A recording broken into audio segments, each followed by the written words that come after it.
Tertúlia. Hoje é dia 23 de junho de 2013, domingo. Nosso verbete é de número 2697. Ele tem 6 páginas, 50 logias e 17 máximos.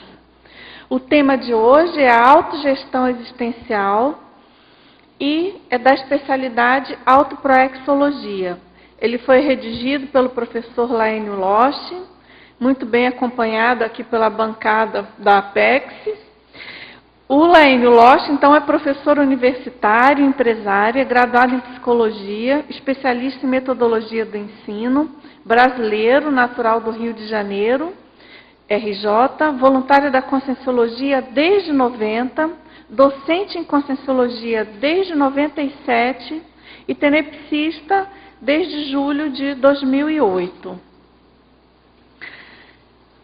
Na definologia, então, nós temos a autogestão existencial é a coordenação dos recursos pessoais, sejam talentos, interesses, atributos mentais, para percepções, bioenergias, motivações, tempo, esforço, dinheiro e ou companhias intra e extrafísicas da Consim, homem ou mulher, considerando as circunstâncias situacionais, oportunidades e riscos ao longo da vida e visando o cumprimento da autoproexis.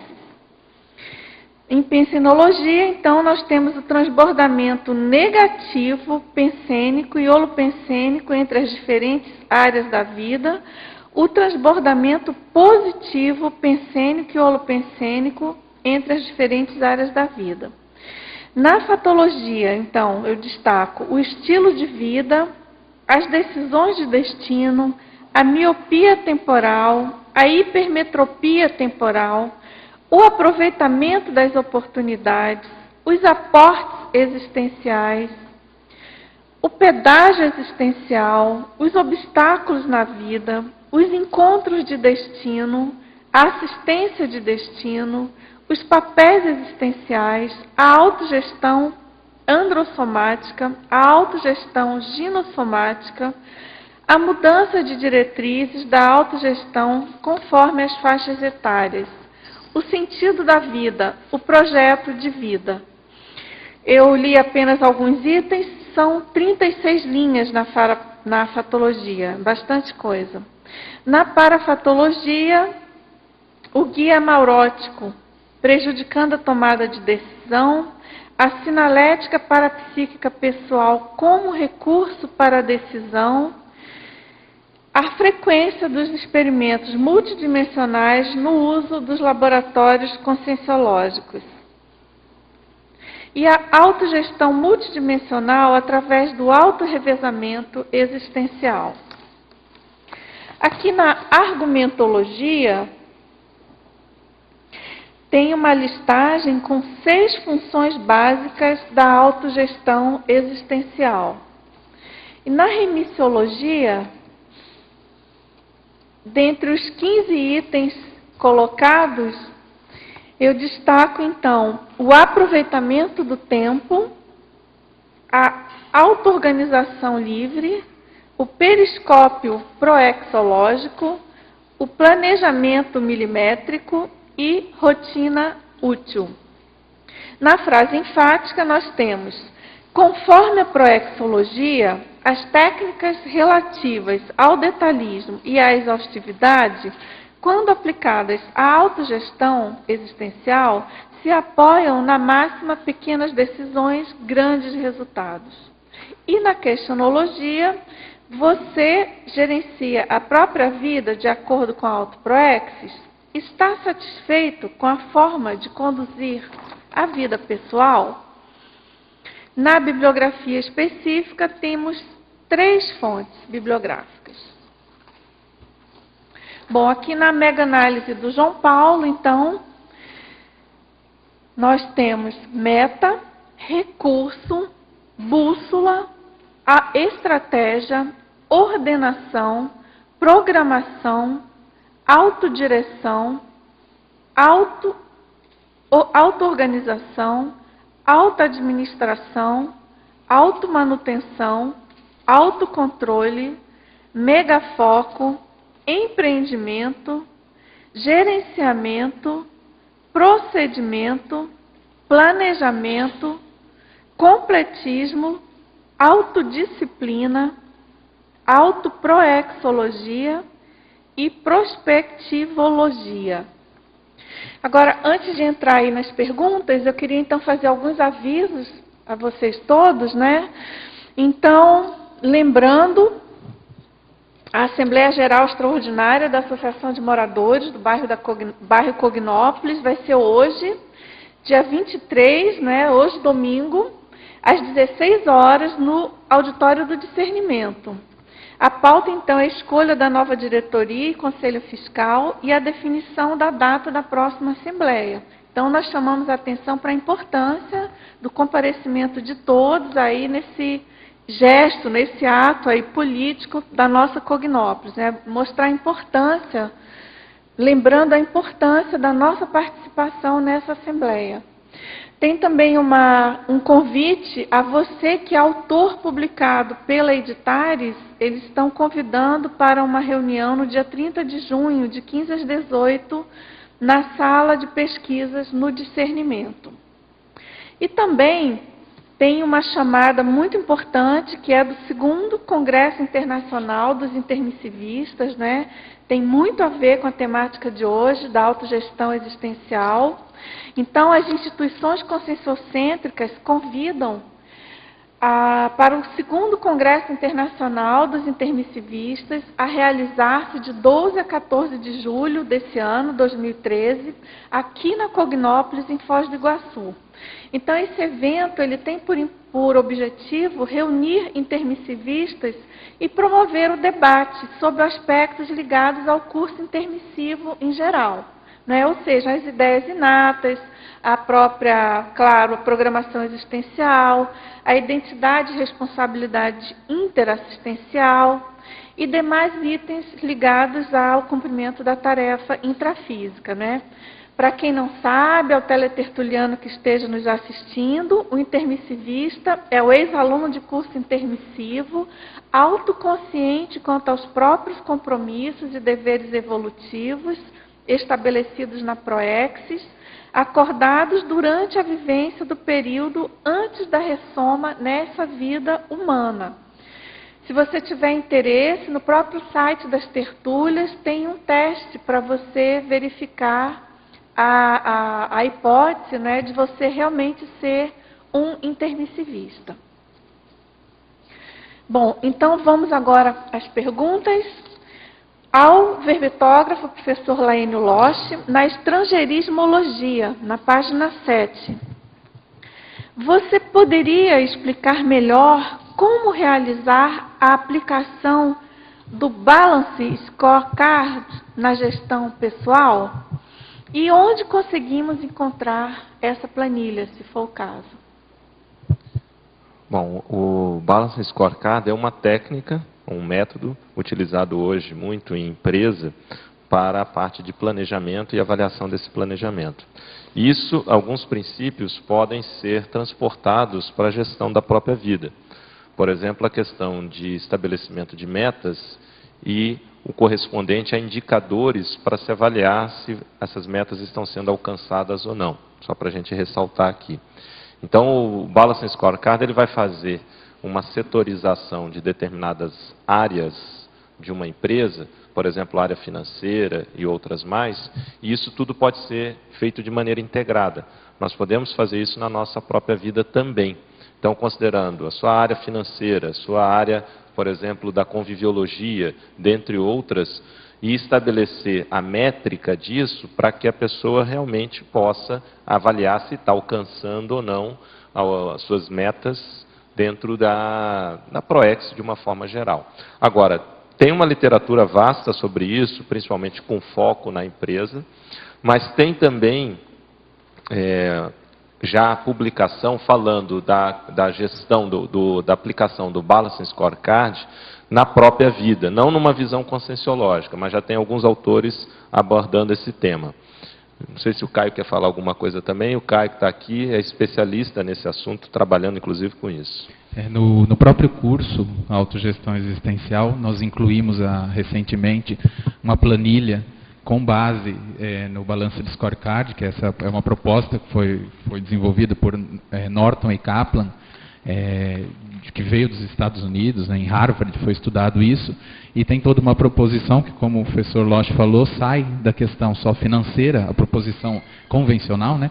Sai da questão financeira e olha a estrutura pelo âmbito do cliente, pelo âmbito dos processos internos da organização, das pessoas, e nós fizemos uma transposição desse modelo para dentro de uma análise conscienciológica, uma análise da própria consciência, olhando a questão do voluntariado, olhando a questão financeira, as inter-relações dela. Isso a gente já implantou dentro do modelo do curso da PEX, que é o Autogestão. Né? E bem lembrado, fica aí a dica para a pessoa querendo ter mais informações disso aplicado na ProEx, ver o curso Autogestão Existencial, que tem tanto presencial quanto à distância. Então, acessando o site da Apex, a pessoa vai ter mais informações. Certo, ok. Uma outra pergunta, também ele quer saber sobre o buffer financeiro para lidar com as adversidades. Ele pergunta o que é o buffer financeiro e também se é a mesma coisa que o pé de meia pessoal. Não é a mesma coisa, mas está associado. Buffer financeiro, quer dizer, o buffer, ele é muito utilizado, essa expressão, na área econômica, área financeira, no sentido da pessoa ter uma reserva, ter uma segurança, seria o colchão que se diz, né? Então, o colchão financeiro é uma reserva. Por exemplo, a pessoa ela tem uma reserva financeira que cobriria os custos dela durante 2 anos. Quando ela tem esse buffer, quando ela tem essa reserva, fica muito mais fácil dela tomar uma decisão de mudança profissional, ou de mudança de emprego, ou arriscar um novo empreendimento. Por quê? Porque ela tem justamente uma segurança que lhe permite, caso alguma coisa dê errado, ela possa retornar ou ver uma nova alternativa. Então, esse buffer financeiro é justamente essa reserva, essa segurança, que permite a pessoa se sustentar por algum tempo e propicia uma melhor condição de reciclagem existencial, de tomada de decisão, de uma virada na própria vida, ou também de lidar com imprevistos. Agora, pé de meia é uma outra coisa, quando a pessoa ela já tem uma condição financeira e patrimonial que lhe permite não ter mais a necessidade de trabalhar e poder se dedicar full time ou integralmente à Conscienciologia ou à ProEx dela em particular. Então, são duas coisas diferentes. E só lembrando, né, professor Losch, que tem um verbete na enciclopédia, isso, buffer financeiro do professor Marco Antônio Facuri. Da Aracê.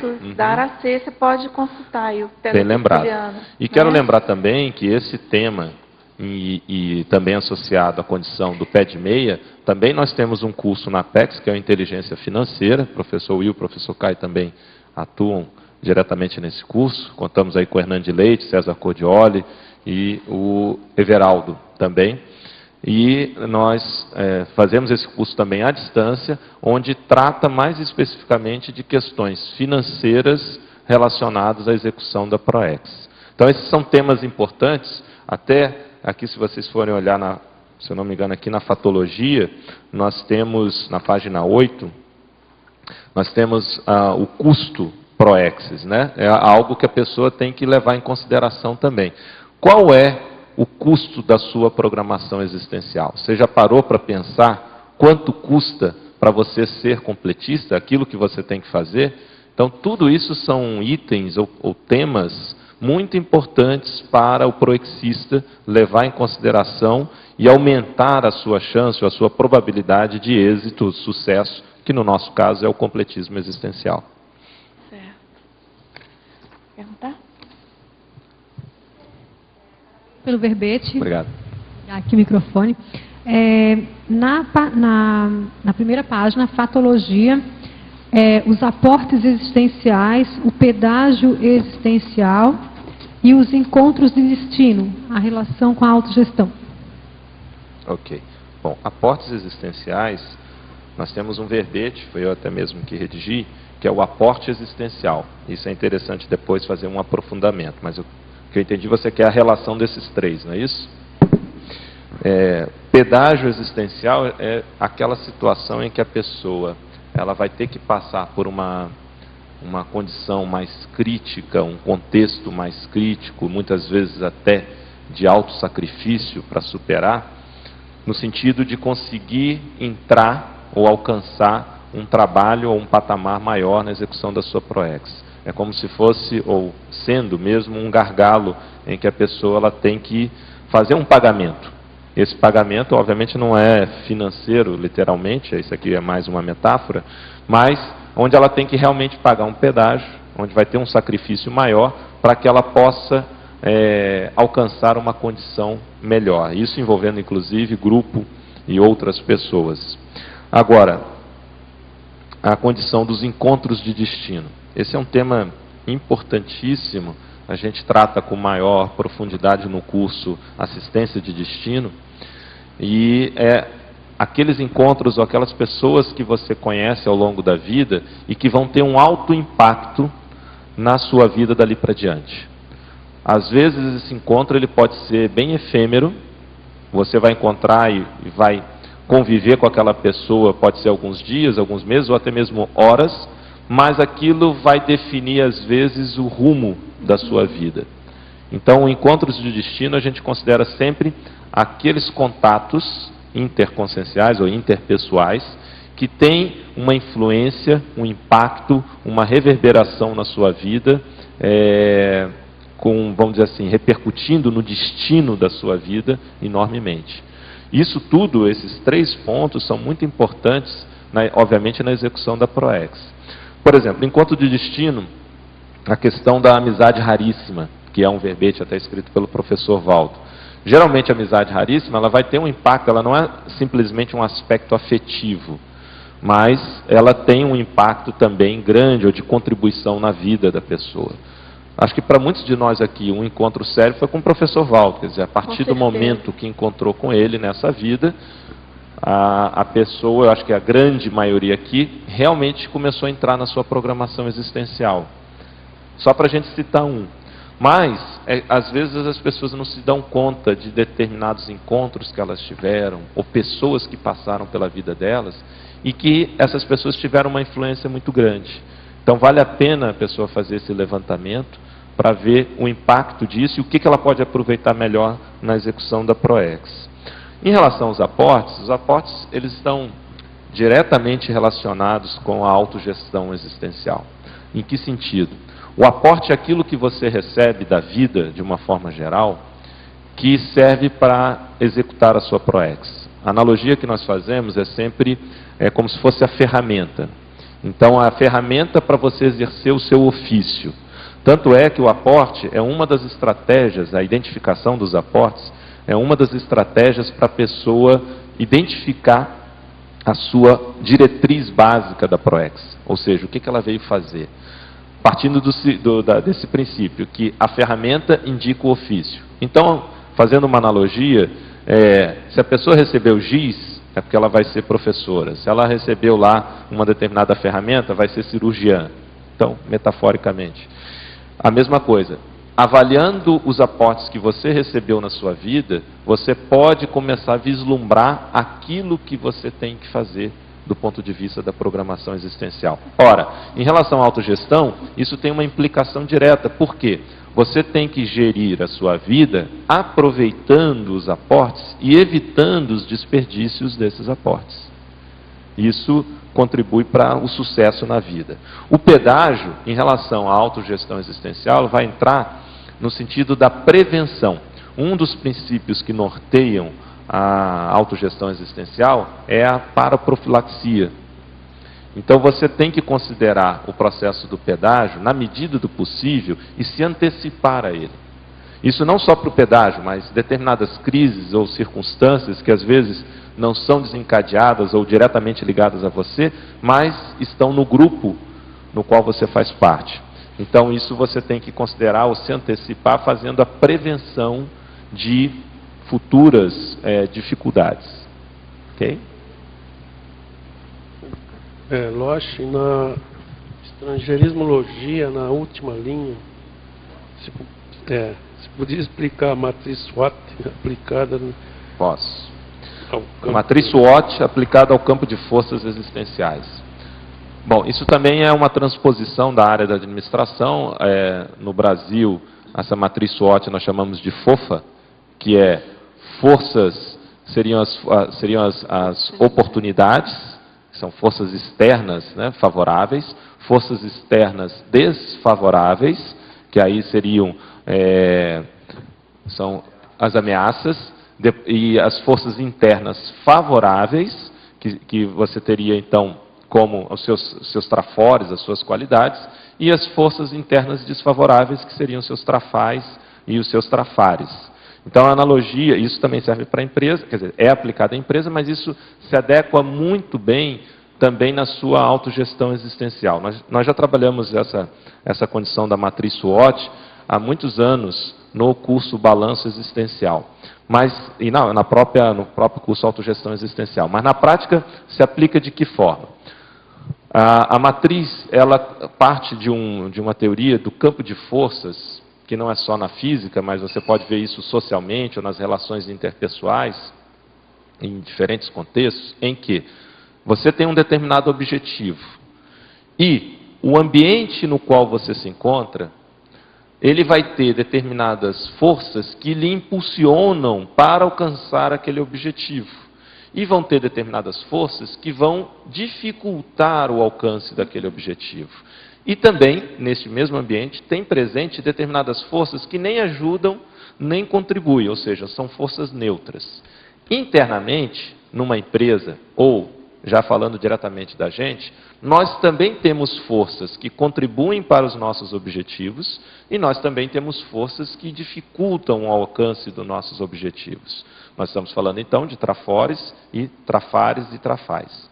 Mas não é simplesmente você colocar todos os seus trafores, por exemplo, fazendo análise interna, todos os seus trafores e todos os seus trafares e trafais, e sim aqueles que estariam diretamente relacionados ao objetivo em particular. A mesma coisa se dá entre as forças favoráveis e desfavoráveis em relação àquele objetivo particular. Para ilustrar, vamos dizer que a pessoa ela sofre com sobrepeso, até chegando praticamente à obesidade. E ela então tem como meta perder o peso, estar numa condição saudável, estar no seu peso ideal, ou mínimo ideal. Ora, com base nesse objetivo, ela vai fazer um mapeamento das forças. Essa questão da matriz SWOT é para aumentar o êxito, ou a possibilidade de êxito no alcance do objetivo. Ou seja, fazer uma espécie de análise de risco e a proposta de superar esse risco. Mas voltando ao exemplo, a pessoa então quer perder o peso. Ela pode estar, vamos dizer, no ambiente de trabalho e tem muita gente que está fazendo determinadas campanhas de atividade física, uma alimentação mais natural com os colegas de trabalho. Esses colegas de trabalho são uma força positiva. A própria empresa tem um programa, a partir lá da gestão de pessoas, do RH, de incentivo aos funcionários terem uma alimentação mais saudável. Então, isso é uma força externa, positiva para ela alcançar esse objetivo. Por outro lado, pessoas com quem ela convive em casa, na família, têm uma alimentação muito desregulada, não saudável, e que acaba trazendo isso para casa o tempo todo. Então, isso, para essa pessoa, é uma força externa desfavorável. Por outro lado, a pessoa internamente, ela tem como trafor a questão de autodeterminação. Ela é muito autodeterminada, ela é muito automotivada. Isso, então, é um traço que, para o objetivo dela perder o peso, é uma força interna positiva. Por outro lado, ela pode ter uma condição ainda de muita desorganização, dispersão, e isso, às vezes, para ela poder ter uma alimentação mais regulada, dificulta, porque ela acaba tendo pouco tempo para comer, está atrasada com os compromissos, acaba ingerindo junk food para ir mais rápido dentro dessa condição. Então, isso é uma força interna desfavorável. A ideia com a matriz SWOT é a pessoa, conforme o objetivo dela, mapear tanto as forças externas favoráveis e desfavoráveis, quanto as forças internas favoráveis e desfavoráveis. A partir desse diagnóstico, ela vai traçar um conjunto de estratégias. Porque existem três estratégias genéricas que ela pode aplicar quando ela faz esse mapeamento. Só lembrando, assim, falando um pouquinho da teoria, o estado em que a pessoa se encontra, a resultante desse campo de força, que seria o somatório das forças favoráveis e desfavoráveis, é zero. O que significa isso? É a inércia. Do jeito que a pessoa está, na vida que ela está naquele momento, se ela não faz nenhuma, não promove nenhuma mudança, é a condição de inércia. Então ela está zerada. Para ela reverter esse quadro, visando alcançar o objetivo, ela tem três alternativas. Reforçar as forças favoráveis, então ela pode tornar essas forças muito mais volumosas, intensas. Com isso ela quebra esse equilíbrio zero e aí começa a tender em prol ao objetivo. Outra estratégia pode ser enfraquecer as forças desfavoráveis. Então, ela também com isso, ela quebra esse equilíbrio em prol ao objetivo. E outra estratégia é ela pegar, na medida do possível, forças neutras para que se transformem em forças favoráveis. Então, isso é muito utilizado em estratégias de empresas para o empreendedor obter sucesso e pode e é facilmente aplicado na sua vida pessoal. Levando num conjunto maior, você fazer isso em relação à sua programação existencial como um todo. Nos trabalhos que nós realizamos na Apex, a gente ajuda as pessoas também nesse sentido. Eu já citei aqui o próprio balanço existencial, tem uma apostila onde a pessoa faz esse mapeamento, considerando lá, em função do tempo no curso, as 4 principais metas que ela estabelece nos próximos 5 anos. Ela faz um detalhamento de todo esse campo de forças para que ela possa ampliar a possibilidade de sucesso na programação existencial. Não sei se deu para ficar claro, mas... Com o assédio e desassédio, né? Também dá para... O assédio seria a força externa contrária. O autoassédio seria a força interna contrária ou desfavorável. Tá? Com certeza, dá para fazer sim. Por outro lado, amparador é uma força externa favorável. Loche, essa ideia aí da força interna e força externa tem relação com aí no antagonismologia, o último, né? O antagonismo locus de controle interno versus locus de controle externo. É o último antagonismo. Ah, sim. Você poderia explicar, ampliar isso? Claro. Também relacionando com, né, talvez pudesse usar a técnica da agenda de autopensinização. Como é que poderia aplicar essa técnica para superar essa questão? Sim. Bem. Bom, vamos entender um pouco a questão do conceito de locus de controle. Ele foi trazido pela psicologia e significa, em síntese, o locus de controle é a atribuição que a pessoa faz para os acontecimentos da vida dela, o que acontecem com ela. Então, o locus de controle ele é muito importante na autogestão existencial e na execução da ProEx. Por quê?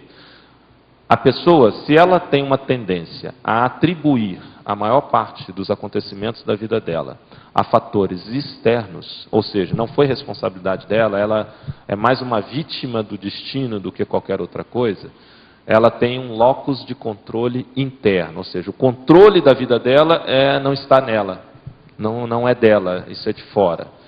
Por outro lado, se a pessoa tem um locus de controle interno, ela faz a atribuição das causas ou dos fatores que determinam a vida dela muito mais a ela própria, as decisões e ações dela própria. Então, ela vai trazer mais para si a responsabilidade da questão da vida dela como um todo. Como é que você identifica isso? Por exemplo, no Brasil é muito comum, muita gente fala assim, se Deus quiser, vai acontecer tal coisa.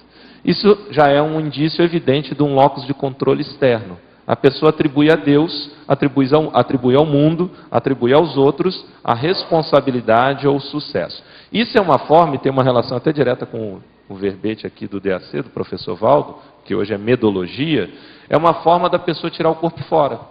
A pessoa não se responsabiliza. Na hora que ela coloca, se Deus quiser, se der errado, não foi culpa dela. Foi porque Deus não quis. Certo? Então, na autogestão, é muito importante a pessoa ter essa noção. Isso não significa que a pessoa tem que ter o locus de controle 100%, achando que tudo que acontece na vida dela é só em função dela. Aí também já é um outro processo, um outro extremo patológico.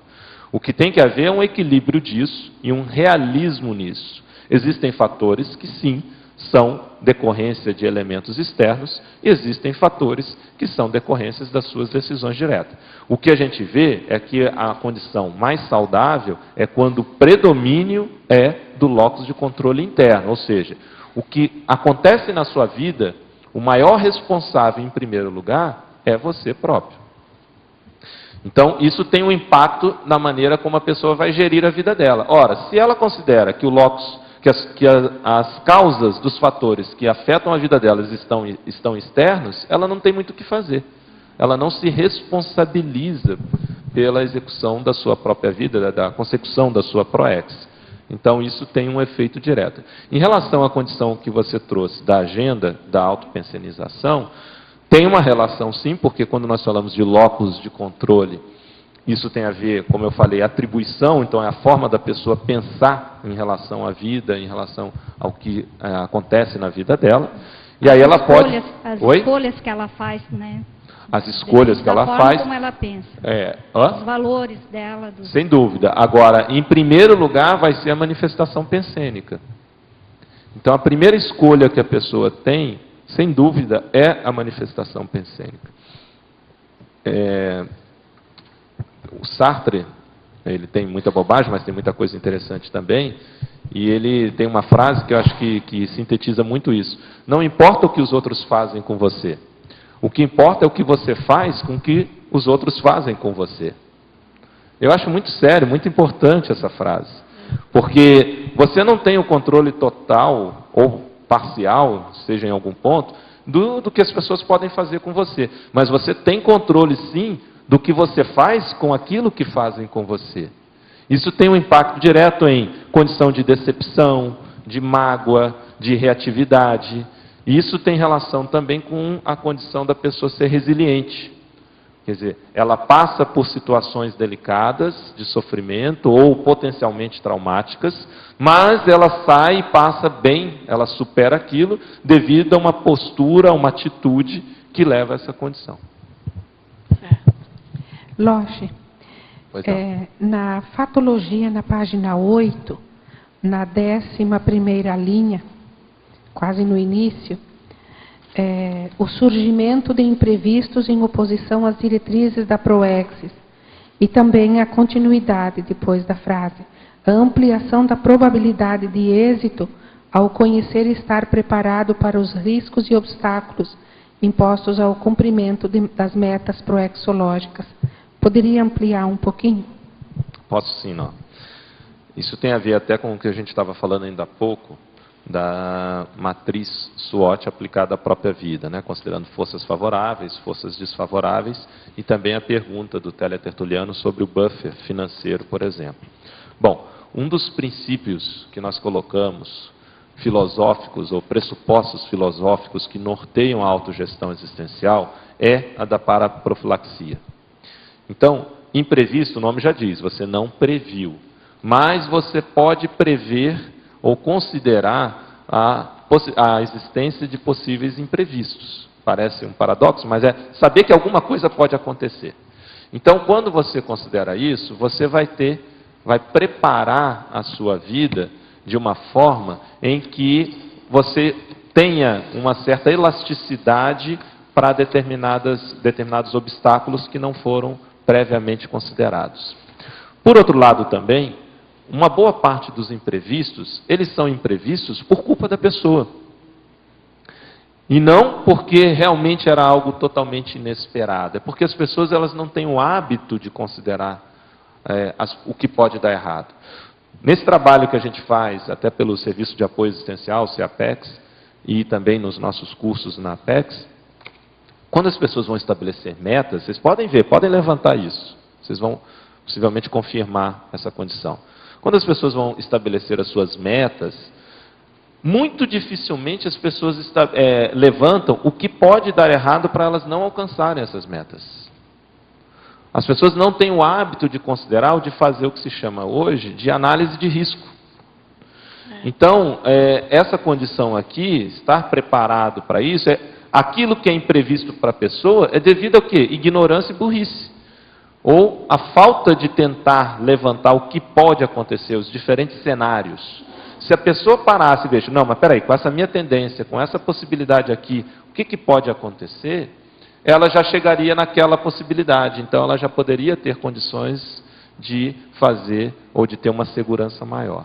Exemplo, uma pessoa, ela sabe, né, hoje com a questão da idade, da longevidade, que ela vai ficar mais velha, que ela pode viver 80 anos, 90 anos. Ela está se preparando para isso? Ela está tendo uma condição, vamos pegar aí um aspecto financeiro, patrimonial, que vai lhe dar uma certa segurança para viver bem? Ou não? Ou está seguindo um princípio filosófico do Zeca Pagodinho, deixa a vida me levar, vida leva eu. Esse é um problema. Então, ela não pode afirmar depois, eu não considerei essa hipótese, né? Não pode. O Jorginho Guilin, vocês devem conhecer, né? Já falecido playboy, talvez o maior playboy brasileiro, Jorginho Guilin, ele sabe que ele não era nem milionário, hoje seria, a fortuna da família dele, hoje correspondente seria praticamente bilionário, né? E ele torrou tudo, com festas, com mulheres, só que ele falava no final da vida dele, ele morreu acho que com 80 e poucos anos, que ele calculou errado, ele não esperava que ele fosse viver tanto tempo. Ele calculou errado como é que ele ia gastar dinheiro. No final da vida ele estava vivendo de favor, né, lá no próprio Copacabana Palace, que foi da família dele e tudo, mas só para mostrar o que eu estou querendo ressaltar, não que ele teria que calcular certo, porque a vida dele foi só o hedonismo puro.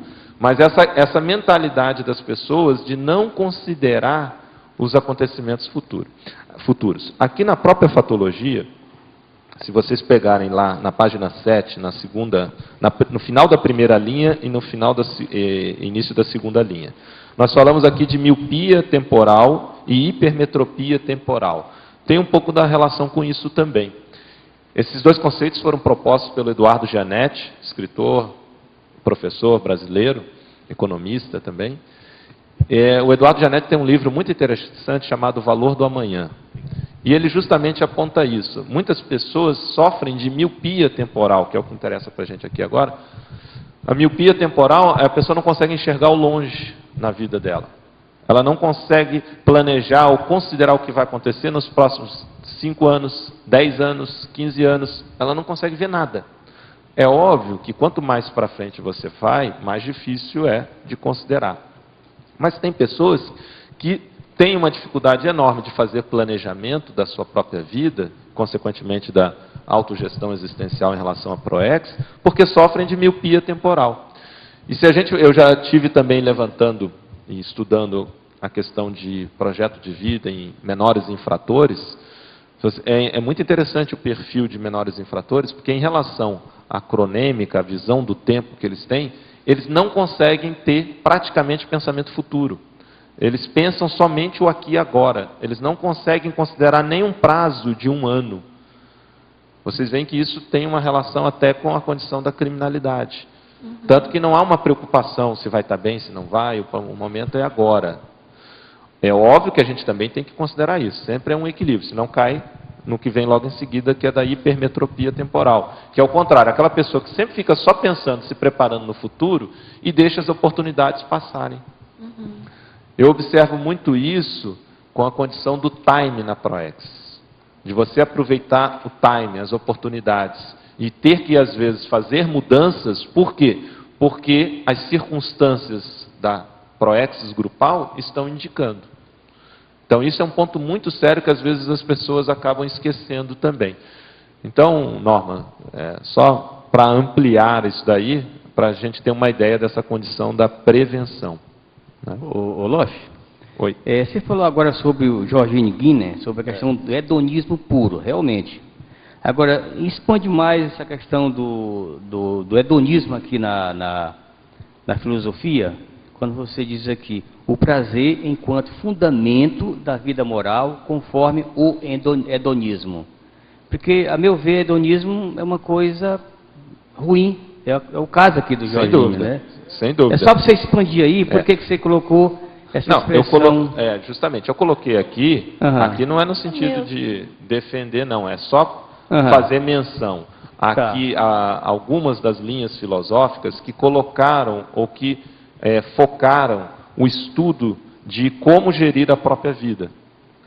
Então, se você pegar todas essas aqui, elas tiveram algum posicionamento em relação ao que era importante ou como conduzir a vida pessoal, podendo ser negativo, podendo ser positivo. Por isso, o primeiro item aqui são as filosofias de vida. Isso. Ok? O existencialismo, ele vai abordar o tema da existência, então tem uma relação direta com a condição nossa de autogestão existencial e da ProEx. A ataraxia, por exemplo, que a gente até tem um verbete também, já um verbete antigo, né? Foi um dos primeiros verbetes. Exato. Até meu, por aqui. Então. Foi um dos primeiros seus, não foi? Foi. A ataraxia, e a Dulce até pode complementar, mas a ataraxia já era um ideal de imperturbabilidade. Hoje, nós estamos falando bastante de autoimperturbabilidade, aqui o próprio professor Valdo tem trazido, mas era abordado no estoicismo. Então, a corrente filosófica do estoicismo. Tem aqui o Arlindo também, que pode complementar.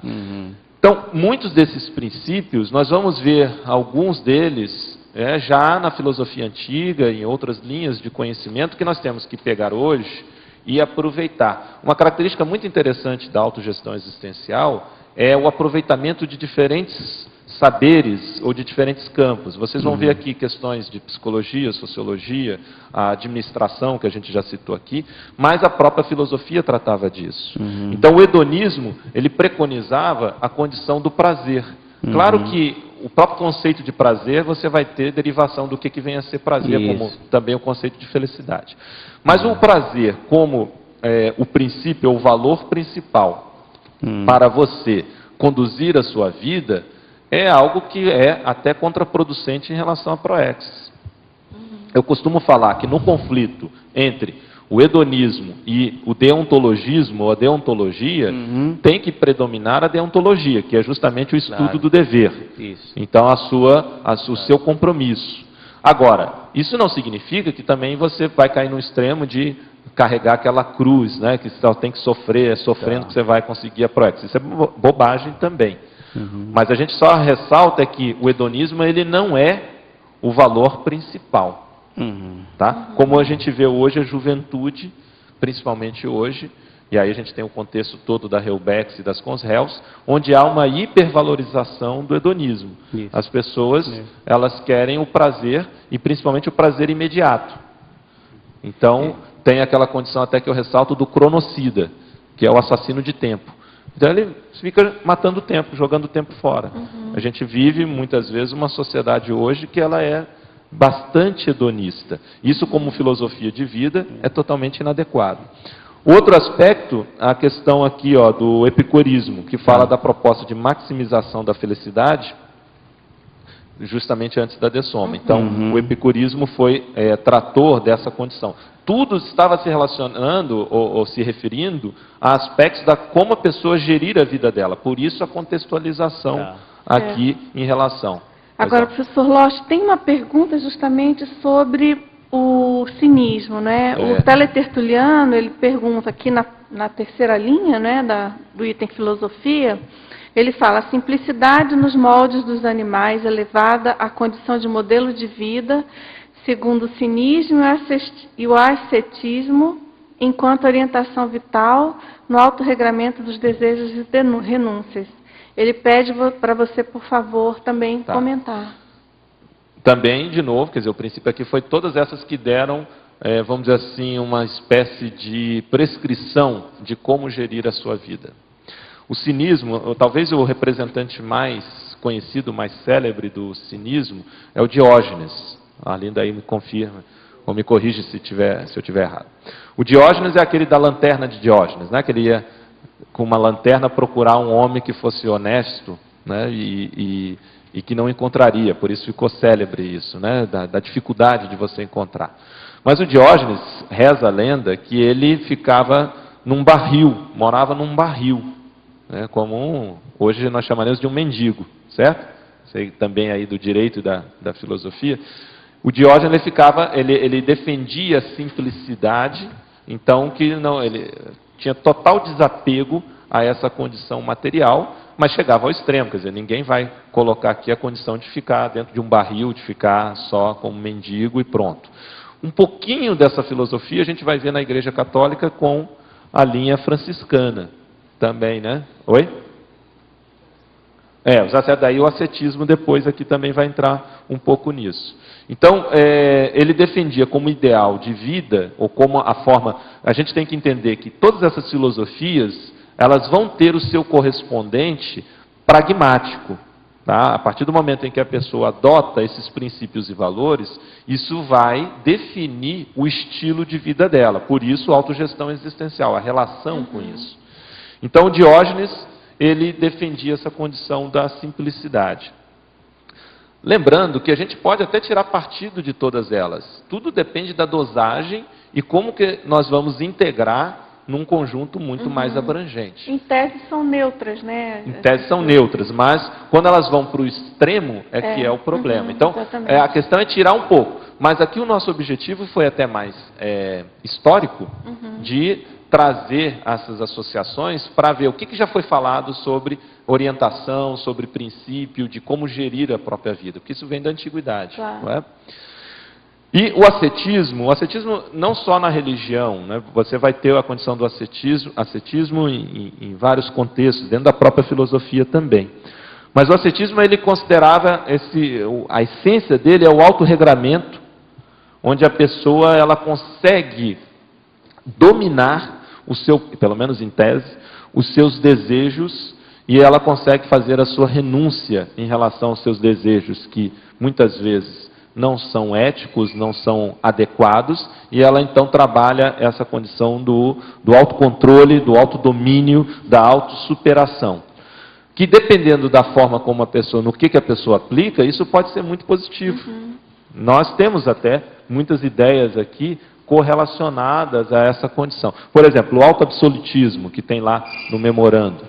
Até certo ponto, a questão do ascetismo pode ajudar nisso. Você tem aplicação disso hoje até em condições esportivas, que é do atleta que tem um alto nível de disciplina, abrindo mão de determinados desejos, impulsos, e consegue então ter a sua vida regrada para a condição ali da alta performance dentro do esporte. Muito interessante, mas talvez o objetivo não seja o prioritário. Se nós conseguirmos trazer isso para a nossa vida em relação ao desenvolvimento nosso, a nossa evolução, a condição da nossa cosmoética, do nosso código pessoal de cosmoética, superação de trafares, sem chegar numa condição patológica, isso é algo que pode ser muito bem aproveitado. Por exemplo, essa condição de aproveitamento, só eu não me referi ali no hedonismo. Se a gente pode, sem não prejudicando os deveres pessoais, mas conseguir trazer a motivação para a nossa vida, né, dentro daquilo que a gente vai fazer, daí o trinômio motivação, trabalho e lazer, isso é uma condição positiva. Então, como a própria Dulce ressaltou, a gente pode tirar ou aproveitar vários elementos desse na devida proporção. Não sei se ficou mais claro isso daí. Ok? Vai você. Lógico. Eu queria que tu repetisse o nome do livro do Eduardo Gianetti. O Valor do Amanhã. O Valor do Amanhã. Também é filósofo. Tá. Outra coisa que na Maniologia... Onde? Maniologia, página 10. Eu queria ver qual é a relação que você fez desse item com a autogestão existencial. A mania de limpeza excessiva, porque isso afeta a gestão da vida da pessoa. A pessoa está limpando tudo, o quanto ela gasta, não só financeiramente, mas o tempo dela e o desgaste dela do ponto de vista do espaço mental, que acaba prejudicando a gestão da vida dela. Então, uma mania de limpeza, a limpeza ela é importante, mas a pessoa passa da conta. E aquilo então prejudica toda a vida dela em função dessa condição patológica. Foi nesse sentido. Eu entendi que você estava falando uma questão assim mais de administrar coisas mais materiais, mais tempo, alguma coisa assim, de repente você falou da limpeza de que. Não, mas tem relação. Você quer ver? Olha só.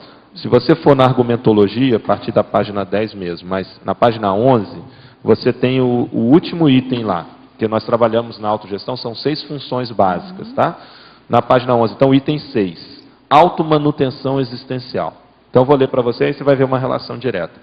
Os cuidados com a saúde holossomática visando a preservação e o bom funcionamento dos veículos de manifestação consciencial e todas as atividades de apoio, auxílio ou suporte às demais funções da autogestão existencial, que são as 5 anteriores, promovidos pela própria consciência. O que é essa automanutenção? As pessoas, quando vão pensar na proexis dela, elas esquecem, na hora de fazer o seu planejamento, que elas têm que ir no banco pagar conta, que elas têm que levar roupa na lavanderia, ou ter uma empregada doméstica, ou ela mesma tem que lavar.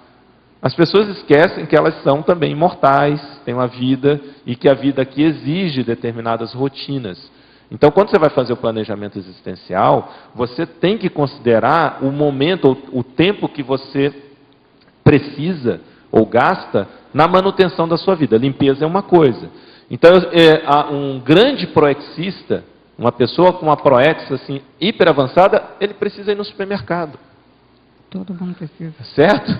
Ele precisa. Então, as pessoas não consideram isso, que é o quê? A automanutenção da sua vida. Então, limpar a casa, eu acho que todo mundo aqui tem essa experiência, se não tem, é complicado, mas limpar a casa faz parte da sua proex ou uma forma de gerir a sua vida em relação à sua proex. Ou limpar a sua roupa e por aí vai. A mania de limpeza é o excessivo. É aquela pessoa que aí, e não precisa nem ser num nível mais patológico, como um transtorno obsessivo compulsivo. Mas só da pessoa já ser um pouquinho a mais, ela perde muito tempo com aquilo. Então, quando a pessoa não olha para essas questões de automanutenção, ela pode se enrolar na vida. Aí são os ralos cronológicos que a gente até coloca lá na fatologia. Vou te dar um exemplo. Uma vez eu atendi uma pessoa lá no CEAPEX, e uma das atividades que a gente faz é fazer a planilha da rotina semanal. Então, a pessoa organiza a sua rotina ao longo da semana. A pessoa ia na mesma semana, e ela colocou isso na planilha dela, 3 vezes ao supermercado. 3 vezes. Uma pessoa. Então, morava veja. Próximo ao supermercado, com certeza. Oi? Morava próximo ao supermercado. Não importa. Mesmo se estivesse próximo, acho que 3 vezes, uma semana até a gente admite uma vez por semana, porque tem alguns alimentos que você, como frutas e outras coisas, você precisa comprar ali da semana. Mas 3 vezes, e você ainda colocar isso no planejamento, que se foi algo pontual, uma necessidade, que é um imprevisto, alguma coisa assim que exigiu. Então, veja, uma coisa simples. Mas uma pessoa que está indo 3 vezes na semana, no supermercado, numa cidade como Foz, que não existe o longe, pelo menos por enquanto ainda não existe. Foz é a cidade que não existe o longe, porque você vai de um lado ao outro da cidade em 30 minutos no máximo. Então, aquilo ali pode ser um ralo na execução da programação existencial. Entende? Entendi. Você pode comentar aqui na teriologia, não sei se você já falou, teriologia, página 9, a última teoria. Teoria dos 8 estágios, do Erik Erikson. Isso é uma teoria clássica dentro da psicologia do desenvolvimento, onde se estuda o chamado desenvolvimento psicossocial. O Erik Erikson, ele alemão, judeu, depois migrou para os Estados Unidos. Ele estudou o desenvolvimento psicológico, o desenvolvimento pessoal, em relação a condições das interações pessoais. Foi ele que cunhou, de uma forma geral as pessoas conhecem essa expressão, a crise de identidade, que é na adolescência. Outro que é dele também, a crise da meia-idade. Esses 8 estágios correspondem a essas crises. Tá? As mais conhecidas são essas, crise da meia-idade, crise de identidade. Mas ele vai trazendo isso desde a infância, você tem esses estágios, até chegar na terceira idade. Tá? Então, são 8 estágios. Em todas essas crises, são momentos em que a pessoa tem que optar. E aí, se ela sai bem dessa crise, ela passa para um novo patamar, numa condição melhor dentro do seu desenvolvimento. Se ela não resolve bem, se ela não elabora bem essa crise, aquilo vai trazendo o restante da vida dela até ela resolver. Tá? Então, o Erik Erikson, ele fez esse estudo, como é que se dá. Então, você vê, acho que todo mundo passou por isso. Por exemplo, crise de identidade que se dá na adolescência.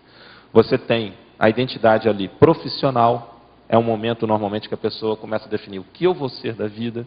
Você tem uma identidade valorativa, ou seja, quando o adolescente, que está começando a se tornar adulto, ele começa a determinar quais são seus valores.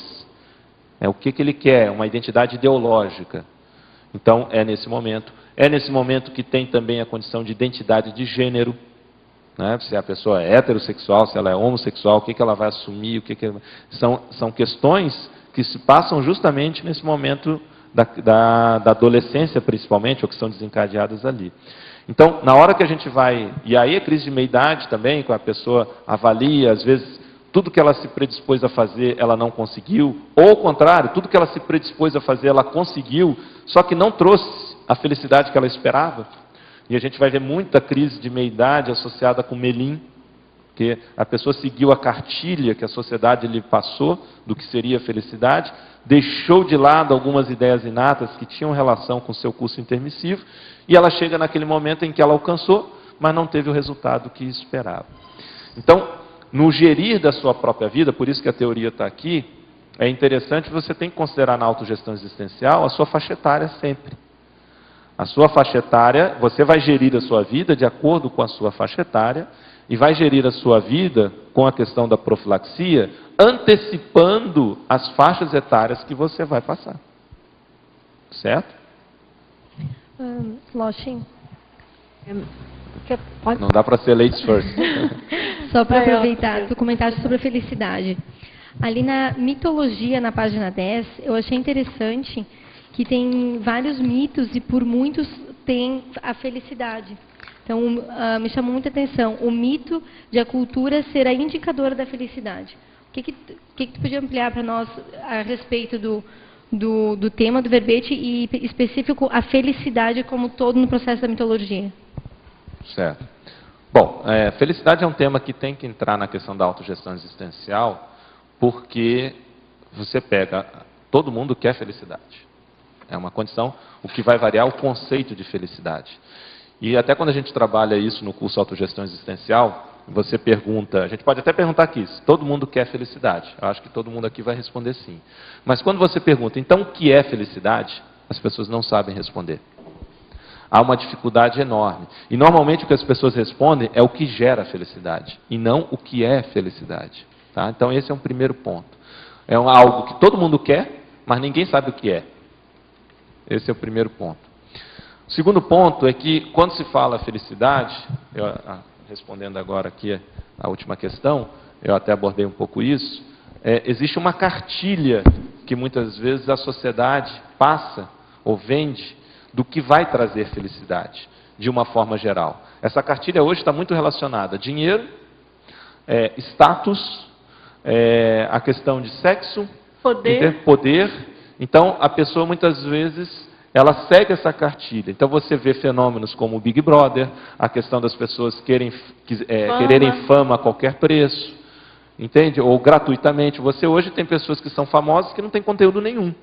O cara é classificado como o ex-BBB. Quer dizer, essa é a grande qualificação dele. E o que ele fez? Não fez nada. Então as pessoas querem muito isso. O que acontece, e isso fica muito evidente, quando a pessoa alcança tudo isso, e aí você vai ver pessoas infelizes, quando elas têm um sucesso profissional, elas têm uma família bem constituída, elas têm tudo o que... as pessoas olhando de fora, nossa, essa pessoa é para ser super feliz, porque ela alcançou tudo o que todo mundo acha que é o que realmente traz felicidade. E ela não está feliz. Está faltando algo. É aí que vem bem forte o vazio existencial. Então, isso se dá por quê? Porque ela segue a cartilha da cultura, dizendo para ela o que traz felicidade. E o que a gente vê é o seguinte, é a pessoa que tem que ver o que traz. Ela é que tem que ver quais são as suas ideias, os seus valores, e não seguir conforme a sociedade coloca. Porque se a gente fosse seguir o que a sociedade coloca como gerador de felicidade, praticamente aqui todo mundo estaria no buraco. É nesse sentido. Então hoje o que a gente vê? O que vai gerar felicidade, para nós aqui isso é muito evidente, é você estar na sua proexis. Isso é o que gera felicidade, que é euforim, vai ser decorrência disso. Amelim é quando você não está na sua proexis. Então, o que gera realmente felicidade é você estar na sua proexis. E daí você tem as derivações disso, quer dizer, você está na sua proexis, é você estar fazendo assistência naquele nível. Olha só que interessante também. Muita gente chega para a gente, até no CIAPEX, e a pessoa está fazendo tudo o que a Conscienciologia, em tese, também colocaria. A pessoa está está dando aula, a pessoa está escrevendo artigo, está fazendo isso, aquilo. E ela não está bem. Por quê? O que a gente vê no maioria dos casos? Ela está fazendo em parte tudo o que a Conscienciologia está falando, não totalmente.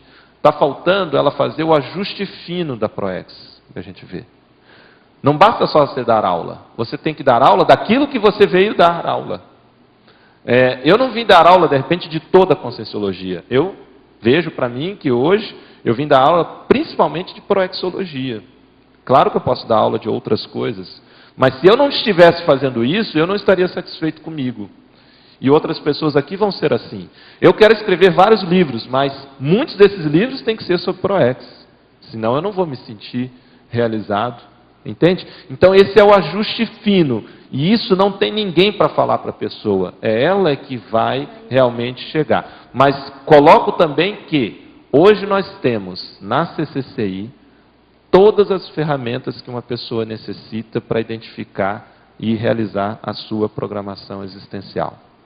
O que acontece é que, na maioria das vezes, as pessoas elas não querem assumir a programação existencial. E isso vai ter um impacto na condição, então, da felicidade dela. Não sei se ficou claro. Não, ficou bem claro, até porque me chamou muita atenção, que comecei a me lembrar, quando as pessoas perguntavam quando era criança, o que você quer ser quando crescer? Eu respondia muito feliz, eu quero ser feliz. Aí as pessoas falavam, mas você não é feliz? Não, tem um monte de coisa para acontecer. E com toda a tua fala, com toda a explicação, me veio várias lembranças da cartilha que tu comentou. Mas você já tem isso, você já fez isso, como você não é feliz? Mas é o ajuste fino da busca, né? Dessa euforia íntima, todo esse processo. Sim, obrigada. Bom, quer perguntar? Na linha 8, o mau uso da tecnologia contribuindo para o desviacionismo, é esse item, né, da patologia. E depois, na parafatologia, a primeira linha, o guia amaurótico prejudicando a tomada de decisão, sobre a questão dos guias cegos. Bom, começando então pela fatologia, o mau uso da tecnologia contribuindo para o desviacionismo. Ora, nós estamos vivendo hoje numa era tecnológica, como nunca, principalmente em relação à informação. Isso a pessoa pode utilizar muito a favor da sua programação existencial, ou ela pode desperdiçar muito em relação à sua proexis. Uma pessoa, por exemplo, que ela fica, até cito muito em curso a questão do second life, quer dizer, até chama atenção, né? A segunda vida. A pessoa fica lá com o seu avatar naquilo, não fazendo nada de produtivo, nada de útil, jogando a vida fora, perdendo tempo com isso. Ou a pessoa que passa horas e horas na questão da internet, às vezes redes sociais, sem utilizar aquilo de maneira produtiva. Isso é jogar a vida fora, desperdiçar a vida. Ou a pessoa que fica muito fanática com a questão de computador, com a tecnologia, fica muito embasbacada com isso, e não utiliza aquilo a seu favor. Então, todos esses elementos podem ser aproveitados do ponto de vista intelectual, assistencial. Nós, na Apex, nós temos um trabalho muito forte utilizando a internet, utilizando até as redes sociais. Você pode fazer isso. A questão de informática, a gente viu, essa tertúlia está sendo passada ao vivo, online. Então é algo produtivo, é saber lidar com a tecnologia. Se você não souber, a tecnologia engole você. Aquela pessoa que saiu um novo iPad, ela tem que comprar. Ela não pode ficar sem um novo iPad. Quer dizer, ela fica escrava dessa condição da tecnologia. Tem gente que, se sair uma nova versão do celular, tem que adquirir de imediato, senão ela sofre com aquilo. A pessoa se sente que está ultrapassada e não pode ser dessa forma. Outra condição, para o meu caso em particular, eu aboli o celular já tem uns 4 anos. E sou empresário, viajo bastante e existe vida sem celular, por incrível que pareça. As pessoas não acreditam quando eu falo, mas como que pode você viver sem o celular? E olha, eu atendo inclusive empresas grandes. Existe um mito com a condição do celular. Por que o celular? Hoje já começa a aparecer as pesquisas, e isso está começando a ficar mais forte, associando o uso do celular com o câncer no cérebro, com o desenvolvimento de tumor. Então, inclusive saiu um artigo na Sociedade Brasileira de Medicina que fala que o cigarro hoje, o status da pesquisa do cigarro, do celular, é igual ao do cigarro nos anos 40, já se sabia, do século passado. Já se sabia que fazia mal, mas não sabia como, mas já se sabia que fazia mal. Então veja, isso é saber usar a tecnologia. Até onde vai, como vai, são aspectos importantes. Outro exemplo, na minha casa não tem wireless. Na minha empresa não tem wireless. Certo? Eu procuro evitar no máximo possível. Tem a internet via cabo. Ah, mas vai falar, isso aqui está um pouco ultrapassado. Não, mas o wireless está passando aqui, ó. E isso eu quero evitar. Então são pequenas coisas, e olha que mesmo assim, a gente às vezes não consegue, né, não tem conhecimento de tudo. Outro exemplo, lâmpada, essa lâmpada fria, só que é cancerígena, que emite UV. Esse é um outro exemplo. Na minha empresa, na minha casa, não tem. E eu vejo aqui, mesmo aqui na própria Cognópolis, o pessoal já sabe disso, nós já tivemos exemplo do professor Valdo com câncer, e você vai em um bando de lugar aqui, e as pessoas com a mesma lâmpada, passam horas embaixo da mesma lâmpada. Então, o problema não é só a questão de informação, e isso faz parte da autogestão existencial, quer dizer, como é que você lida com a tecnologia na execução da sua vida. São aspectos importantes que a gente tem que considerar, né, para poder administrar melhor a vida. Tá? Fala. Seria uma coerência dentro dessa sintonia fina que você falou na preparação do ProAccess, ou no cumprimento?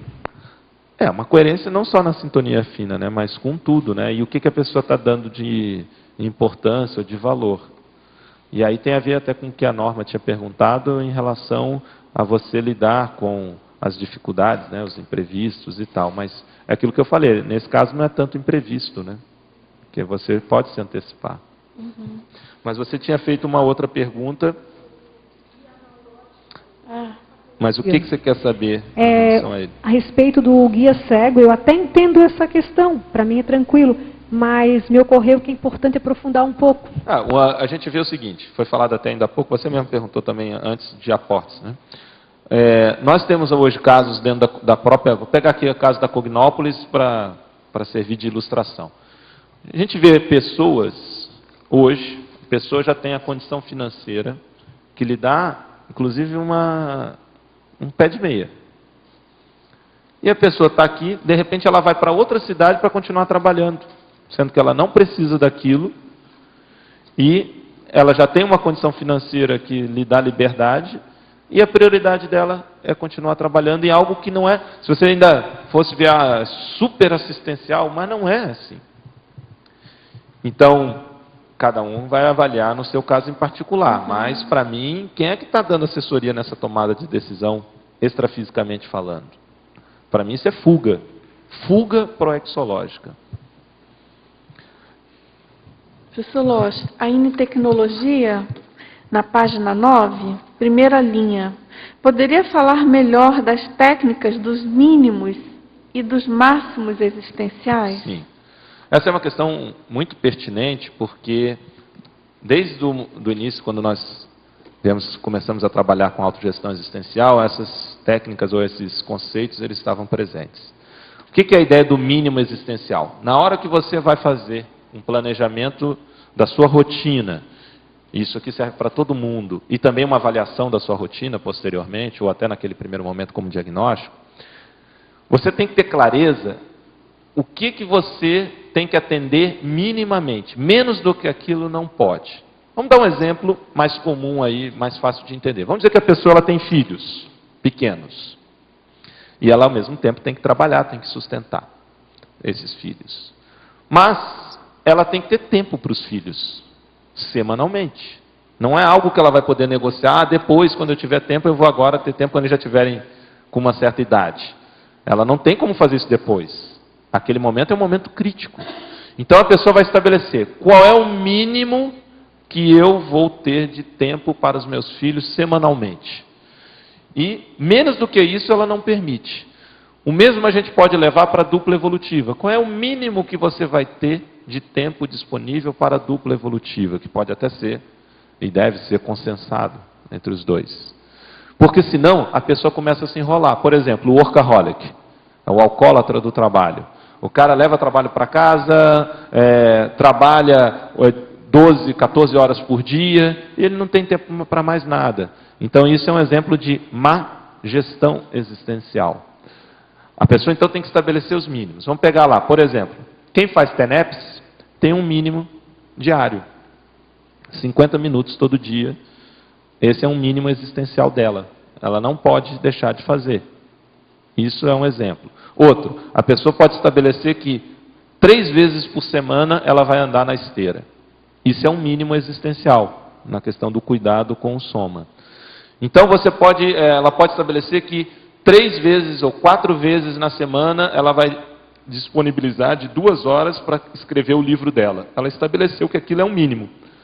Menos do que isso ela não se permite. Está claro isso? Estado vibracional 20 vezes por dia. Vamos dizer que a pessoa colocou essa meta. É um mínimo para ela. E acabou. Então ela vai gerindo a vida dela dessa maneira. Isso serve para o tempo, atividades, para dinheiro, para uma série de coisas. A pessoa às vezes pode estabelecer, eu vou me dedicar pelo menos 10 horas por semana ao voluntariado. É um mínimo. Agora tem o outro lado, são os máximos. É quando a pessoa tem uma tendência tanto a fazer tanta aquela coisa, que aquilo acaba prejudicando as demais. Um exemplo que eu citei ainda há pouco do workaholic. Tem pessoas que a gente até já atendeu que, se deixar, ela vai se enrolando com a questão profissional, e vai, de uma forma que depois ela não tem mais tempo para nada. Nem para o voluntariado, nem para fazer pesquisa, nem para estar fazendo uma assistência mais direta. Então, neste caso, a pessoa tem que estabelecer o teto. Eu vou me dedicar ao trabalho, no máximo, vamos dizer, 35 horas semanais, por exemplo, ou 40 horas semanais, que é o comum. Mais do que isso, eu não vou fazer. Isso não significa, gente, que é para o resto da vida. A pessoa vai estabelecer isso dentro de um período. É aquela configuração da vida dela naquele momento, que ela vai ver o que é importante. Mas é importante que ela tenha esses patamares, esses referenciais.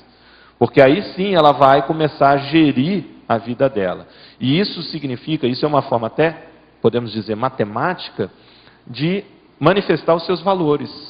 Porque ali está, quando você estabelece esses seus mínimos e máximos, os seus valores é que estão sendo matematizados e ficam mais, vamos dizer assim, operacionalizáveis.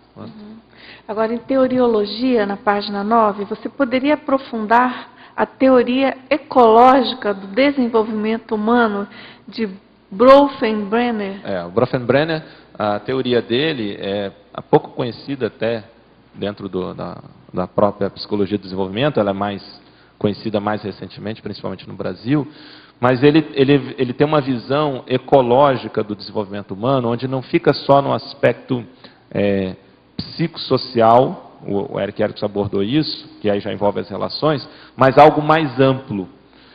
Então, ele vai fazer um estudo considerando a influência que a pessoa tem na ecologia familiar, então como que isso influi no desenvolvimento dela e até mesmo personalidade, na ecologia comunitária, como envolve os diferentes locais em que ela participa, seja na escola, seja posteriormente no trabalho, mas como isso tudo influi no desenvolvimento dela.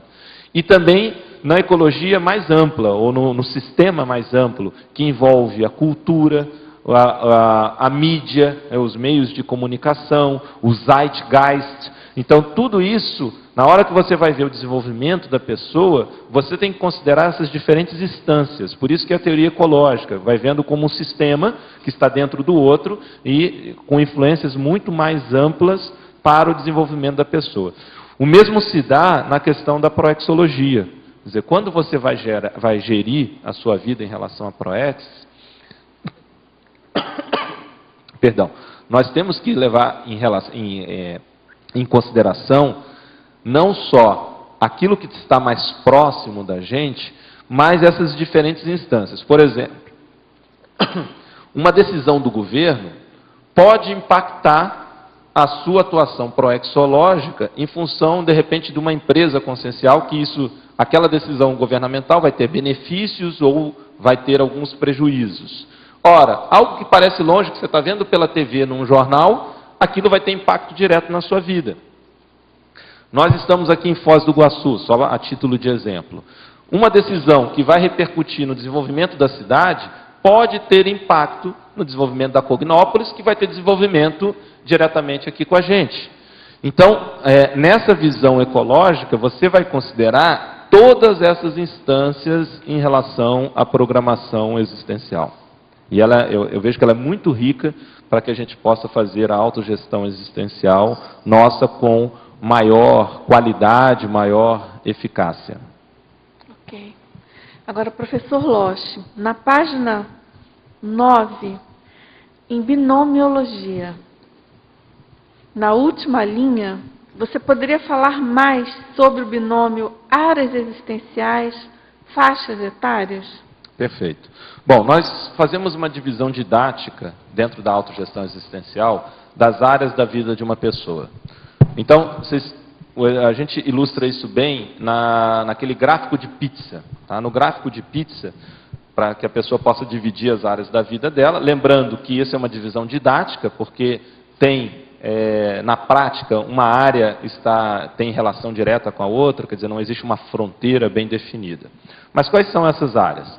Intraconscienciologia é tudo que diz respeito a seu universo intraconsciencial. Seus trafores, trafares, trafais, temperamento, tudo que diz então respeito diretamente a você. Isso é uma área da sua vida, inevitavelmente. Você vai ter metas, você vai ter estratégias, você vai agir sobre ela.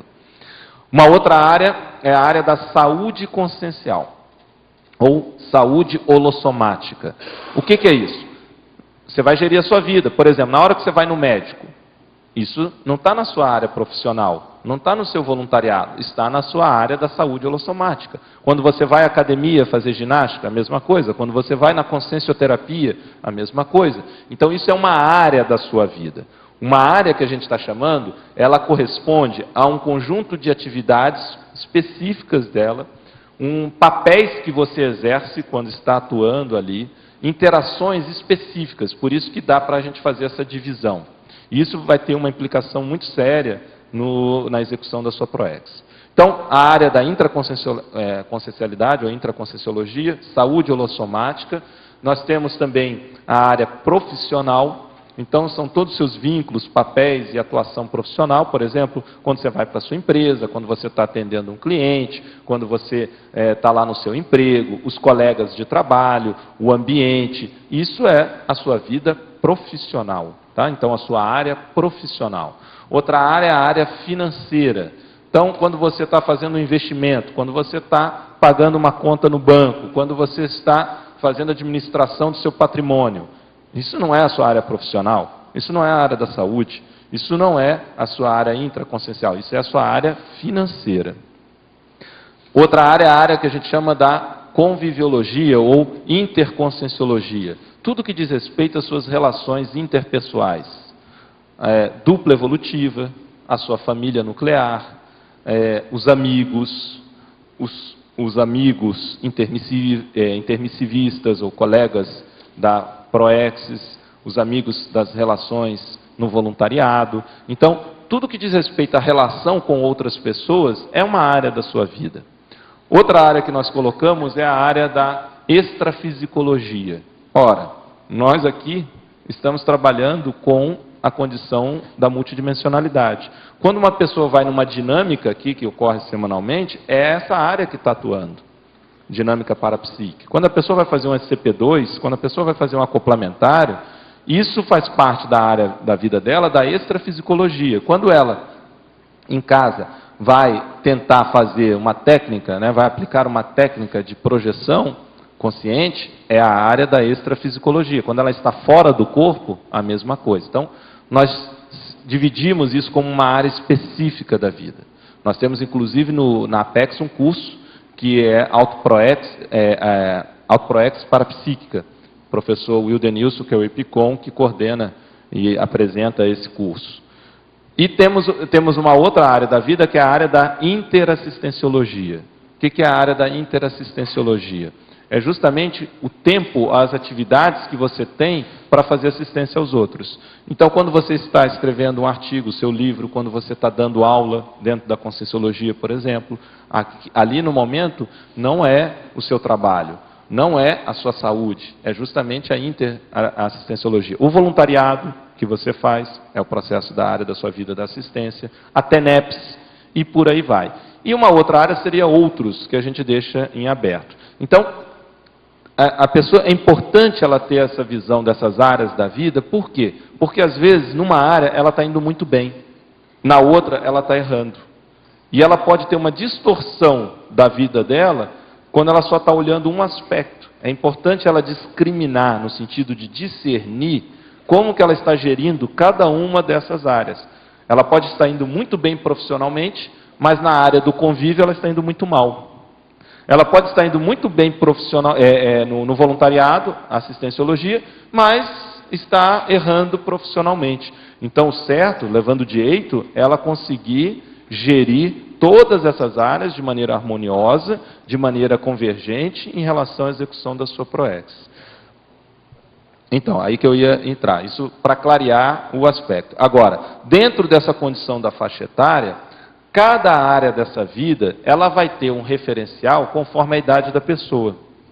Por exemplo, uma pessoa que já alcançou um determinado ponto, vamos dizer, até numa idade já está aposentada, não existe mais para ela, necessariamente, a área profissional. É uma área que deixou de existir. Uma pessoa que alcançou o pé de meia, se ela quiser, ela pode abrir mão também da área profissional, só para a gente fazer esse link. A forma como você vai gerir, por exemplo, a sua carreira, pegando o aspecto profissional, depende da sua faixa etária.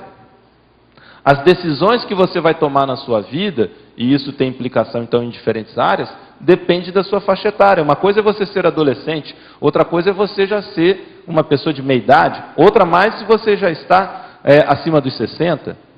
Isso até tem na SOCIM, de maneira convencional, se a gente pegar a área financeira, quando se fala de perfil de investidor. Se coloca até o ideal do perfil do investidor relacionado ao patrimônio dele, mas também relacionado à faixa etária.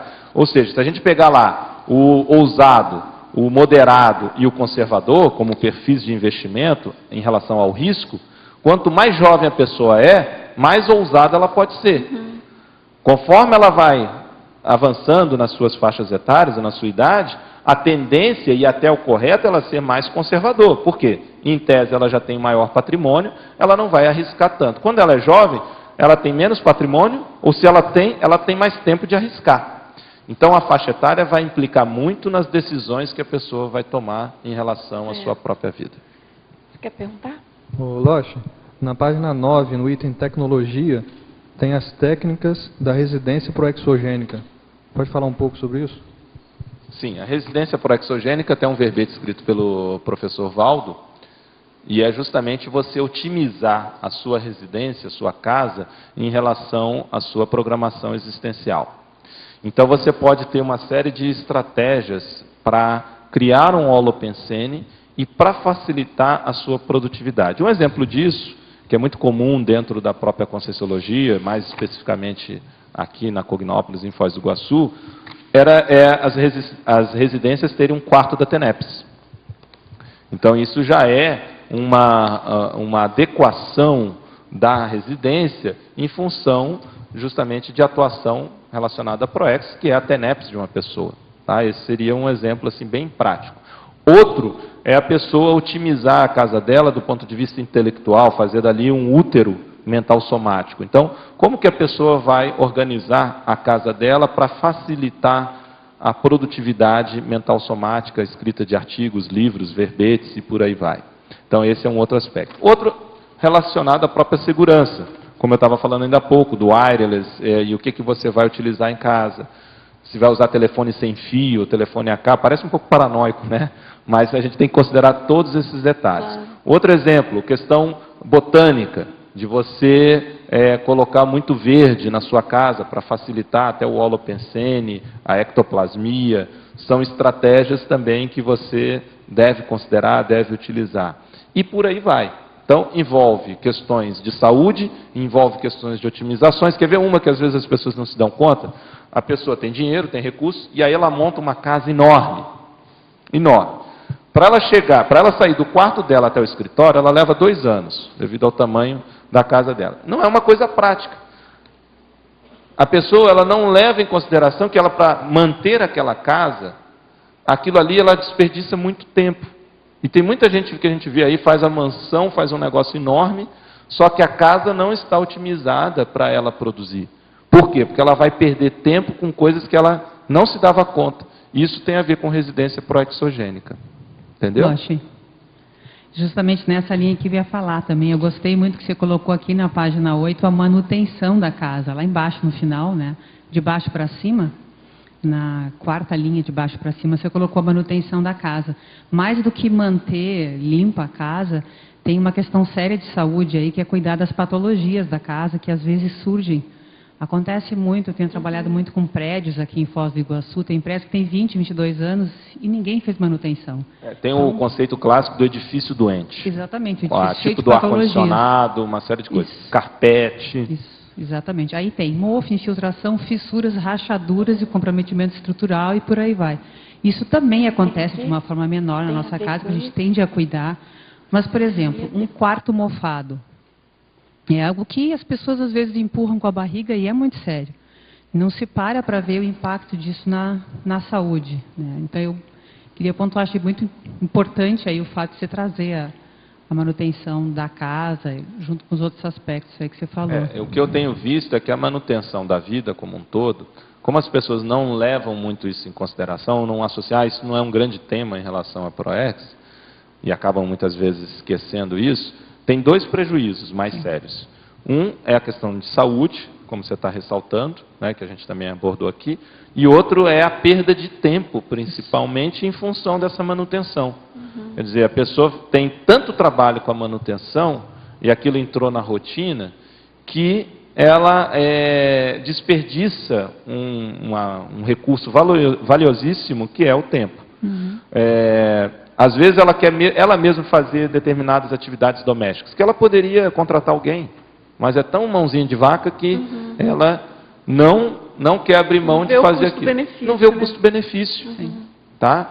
Então, tudo isso tem que ser considerado na manutenção. Por isso que é lá, dentro da argumentologia, a 6ª função é a da automanutenção existencial. Porque isso é muito sério, tem um impacto muito grande na programação existencial. Quer ver um exemplo também disso, que envolve automanutenção? O tempo que a pessoa perde no carro, indo de casa para o trabalho, trabalho para casa principalmente.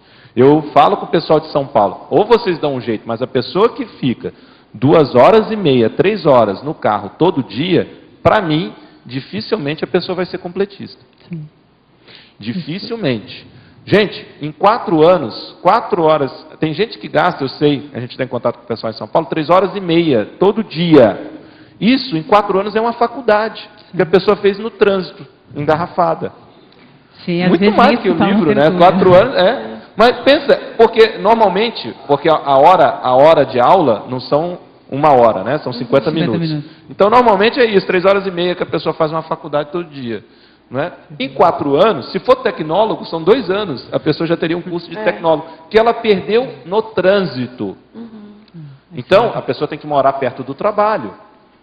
Dá um jeito, mas não pode ficar com isso. Isso é automanutenção existencial, ela não se dá conta dessa condição. Isso é uma das grandes vantagens que a gente tem aqui, a proximidade, né? A Cognópolis, tudo aqui perto. Mas isso pode ser feito lá. A questão maior é que as pessoas, elas jogam a toalha. O que eu tenho como experiência é o seguinte, gente, se você colocar isso como importante, os amparadores vão ajudar. Veja quais são os seus valores, porque não tem lógica. Se você veio para fazer a sua PROEX, é porque você tem condições e vai ter ajuda, você não está sozinho. Mas você tem que ser o primeiro.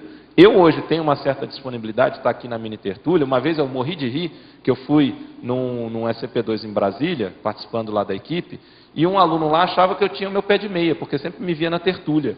Não, o cara já é aposentado, está lá todo dia de meio-dia e meia às 2h30. Né? Mas não. Eu organizei a minha vida para poder fazer isso. Então, e eu vejo que todo mundo aqui, e quem está assistindo, também pode fazer isso. Claro. Tudo vai depender da pessoa colocar isso como prioridade. Que até é o tema que o professor Will aqui estuda, já tem verbete também sobre isso. Então, a pessoa ajustar a vida dela, mas as pessoas não. Então, esse que é o problema maior.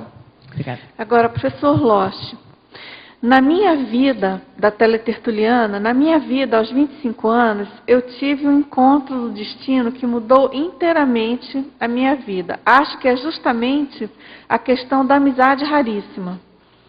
Inclusive, esse encontro realizou certas ideias inatas da minha infância, como querer a todo preço aprender o francês e a morar na França. Na página 8, Fatologia, nas linhas 15 e 16, você traz a dupla evolutiva, a criação da rotina doméstica, o casamento, a interassistência na família, junto com estudos infinitos e o aprendizado de línguas. Todos esses itens foram minha prioridade até hoje. As necessidades financeiras da nossa dupla sempre foram um trabalho junto com a minha dupla. Hoje não consigo me posicionar dentro da minha autogestão existencial, sobretudo nas questões carreiristas e profissionais. Você poderia me ajudar a expandir essa reflexão? Então, que a pessoa tem que ver, o problema de autoposicionamento, a gente teria que ter mais detalhes para ver o que está dificultando a pessoa se posicionar. Por exemplo, você já sabe o que você quer, e aí você não está querendo, de repente, abrir mão de algumas coisas, porque isso vai implicar, assumir isso implica realmente abrir mão. Eu costumo falar que as pessoas têm muita dificuldade de lidar com o luto. O que é o luto? Lidar com a perda. Quando a pessoa quer fazer tudo ao mesmo tempo, é a dificuldade de lidar com a perda. Por quê? Decidir, até etimologicamente, significa cortar. Isso significa que quando você decide por algo, você decide também por não ter algo. Alguma coisa está ficando de fora. Então, a questão é você, de repente, avaliar o que você não quer abrir mão. Isso é um ponto para se ponderar. Mas se sua condição é que está faltando, você não está conseguindo definir a sua profissão e tal, ela está com 25 anos? Não, não. Ela está com? Ela não diz a idade. Não diz a idade, ela aos 25 anos, ela teve esse encontro de destino. Ela hoje mora na Espanha. Ela está na Espanha. Que mudou inteiramente a vida, que ela acha que se deveu à amizade raríssima. Né? A partir desse encontro, ela realizou uma série de coisas. Pelo que eu entendi, foi positivo. O que está me parecendo é que agora, que hoje é que ela não, ela diz, hoje não consigo me posicionar dentro da minha autogestação existencial, essa autogestão existencial. Sobretudo nas questões carreirísticas e profissionais. Então, tá dizendo, parece a parte profissional reajustada, realinhada, e ela está um pouco na inércia. O que a gente fala é o seguinte, esse princípio a gente segue para a PROEX como um todo, mas serve para a parte profissional. Tá? É muito importante você assumir uma identidade profissional. E o tema profissão é o tema, empiricamente, que a gente mais recebe pessoas solicitando ajuda no serviço de apoio existencial, que é o serviço que a gente tem na Apex gratuitamente. Essa é a problemática mais frequente, é a questão profissional.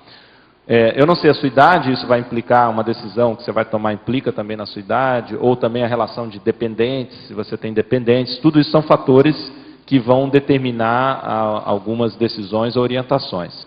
Mas assim, ó, o mais importante que a gente vê, se a pessoa quer realmente fincar o aspecto profissional e começar a dar certo mais, é a pessoa assumir essa identidade profissional. O que significa isso? Ser muito boa numa área e que possa fazer a convergência, na medida do possível, com a sua ProEx. Essa é uma estratégia. E o que significa ser muito boa numa área? As pessoas, de uma forma geral, elas acham que então, vou fazer só curso atrás de curso, mestrado, doutorado, seja o que for, mas não é isso simplesmente. Isso pode estar incluído, mas é você ler tudo sobre o assunto, montar uma biblioteca sobre aquele assunto, buscar os maiores bambambãs daquela área, saber realmente dominar aquilo e ver a aplicação daquilo. Aí sim, você vai começar a dominar o seu processo profissional. E ver o que pode ser oferecido, que ninguém está oferecendo, ou as demandas que tem dentro daquela área. Então, não é simplesmente titularidade, mas é você realmente montar e dominar o assunto. Eu vejo, e eu atendo muita gente em áreas profissionais diferentes, e a pessoa não tem nem os livros da área dela, não sabe o que está acontecendo de novo naquela área. Às vezes a gente dá orientação de determinadas tendências da área dela, até por leitura, o que a gente tem acompanhado, que a pessoa não sabe.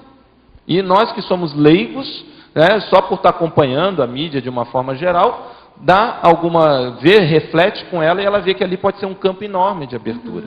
Então, esse é um problema da pessoa não se definir, e essa definição passa por ter motivação. Eu acho isso muito importante, a gente coloca isso.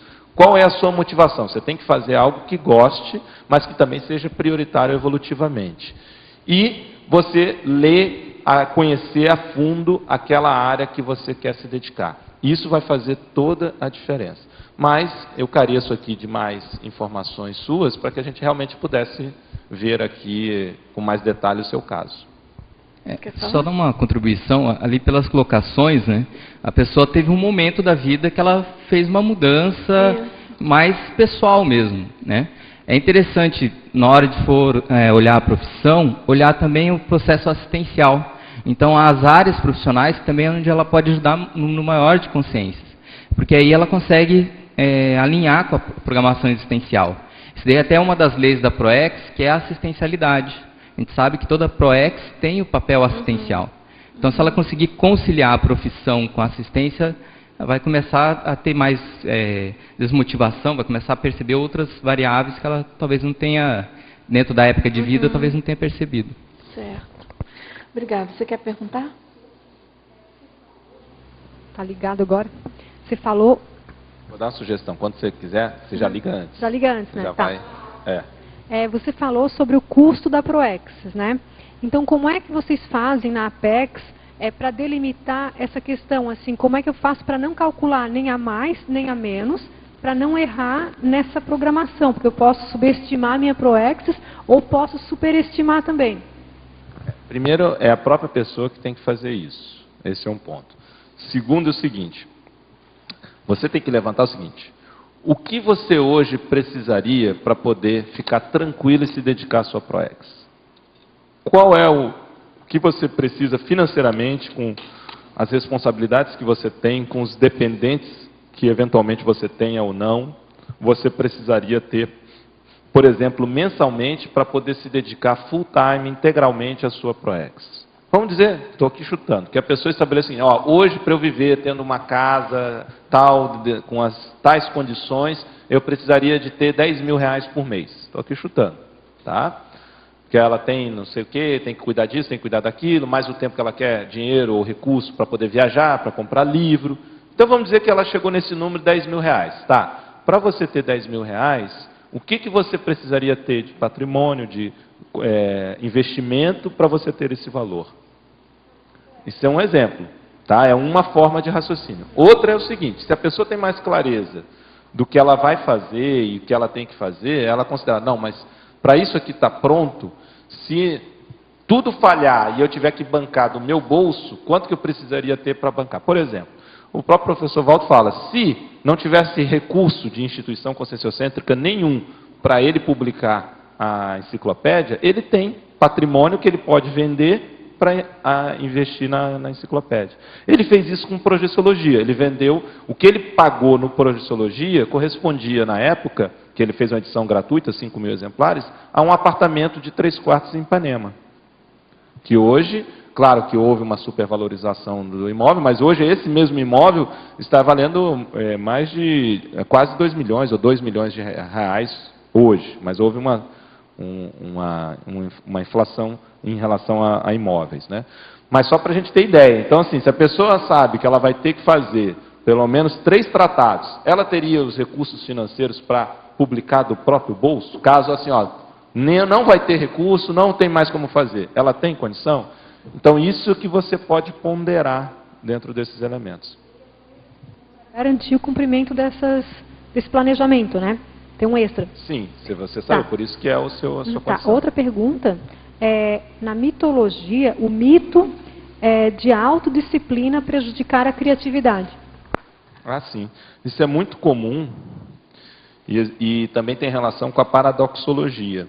Se você pegar lá a paradoxologia, que é o último item da página 9, o paradoxo é a disciplina trazer liberdade, que é justamente o contraponto desse mito aqui. Muita gente acha, principalmente se tem um viés mais artístico, que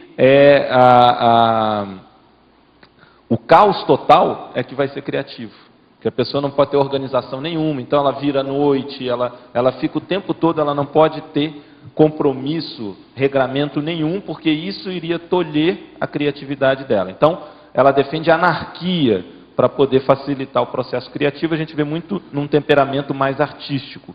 Quando que, na verdade, você ter a sua organização, que as pessoas até falam assim, não, mas que quando é contra, né, a organização, você vai ser muito sistemático, você vai ficar muito disciplinado e isso tolhe a criatividade. Pelo contrário, quando você tem essa organização, aquilo te dá tranquilidade, te dá liberdade para pensar, porque você minimiza suas preocupações, você está atendendo tudo de uma maneira satisfatória, ou minimamente satisfatória, então você fica com mais espaço mental para poder ter acesso a verpons, para fazer o conceptáculo de verpons, para poder produzir mental somaticamente. A pessoa até não cria rotinas úteis com esse pensamento, não é? Então, justamente, porque ela não quer ficar sistemático. E aquilo então fica um caos o tempo todo. Mas é um mito, porque ela não se torna mais criativa em função disso.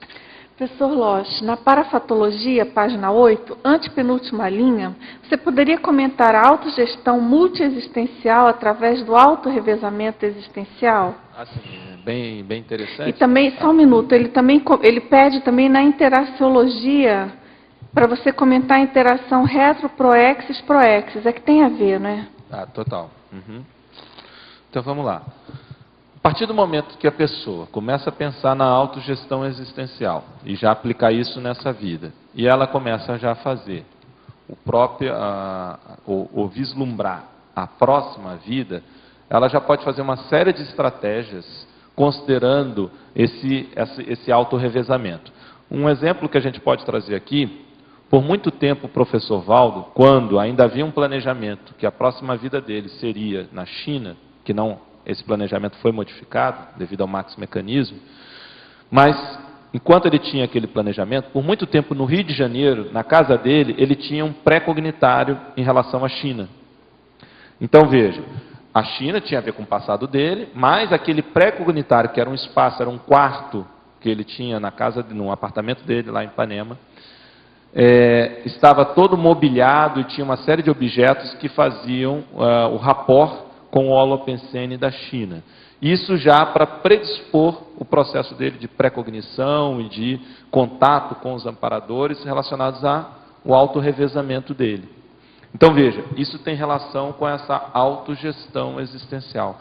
Outro aspecto, na hora que você considera de criar nesta vida atual uma cápsula do tempo, considerando que você na próxima vida vai ter acesso a ela e aquilo vai facilitar a rememoração e um aceleramento para você, então, retomar o seu trabalho de vínculos de ProEx, isso também é a autogestão existencial. Então, você faz uma cápsula do tempo agora, uma obra-prima é um exemplo disso, que você vai acessar na próxima vida e aquilo, então, vai desencadear o processo da retomada do trabalho.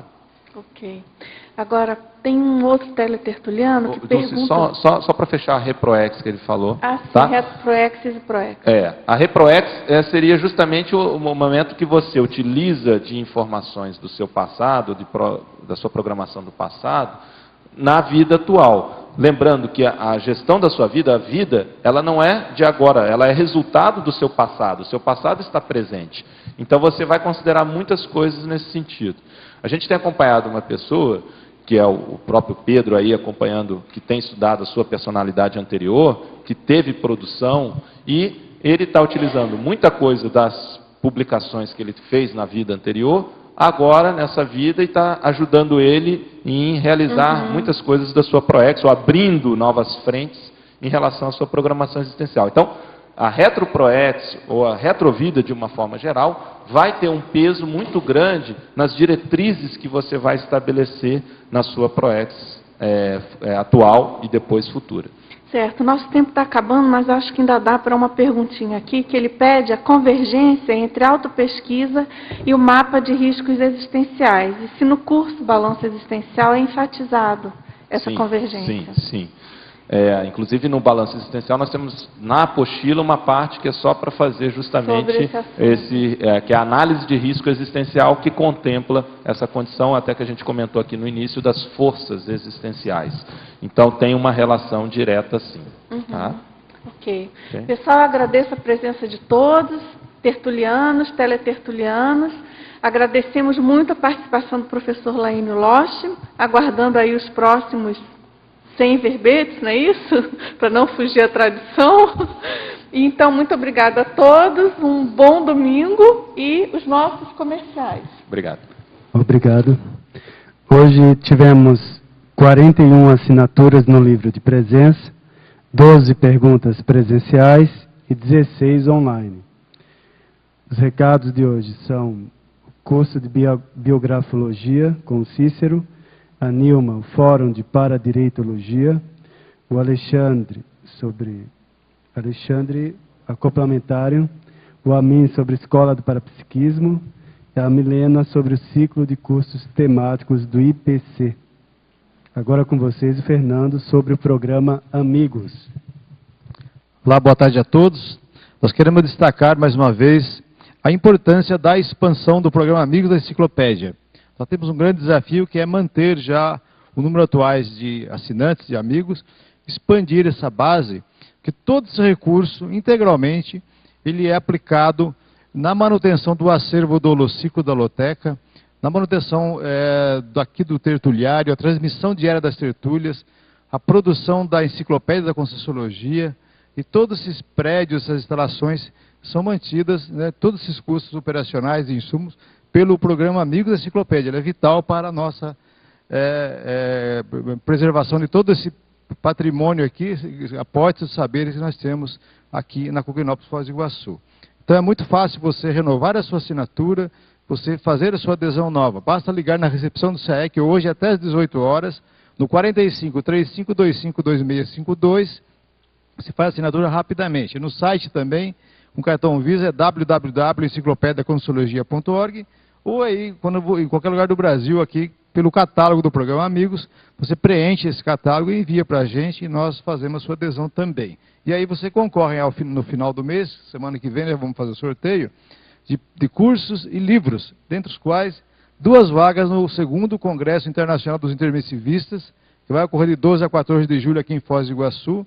O patrocínio aqui é um curso promovido pela Apex e pelo CAEC, e é o curso à distância, o EAD. Então você, de qualquer lugar do Brasil, fora do Brasil, que for amigo da enciclopédia, com assinatura em dia e ganhar, você pode assistir ao curso à distância do Congresso Internacional dos Intermissivistas.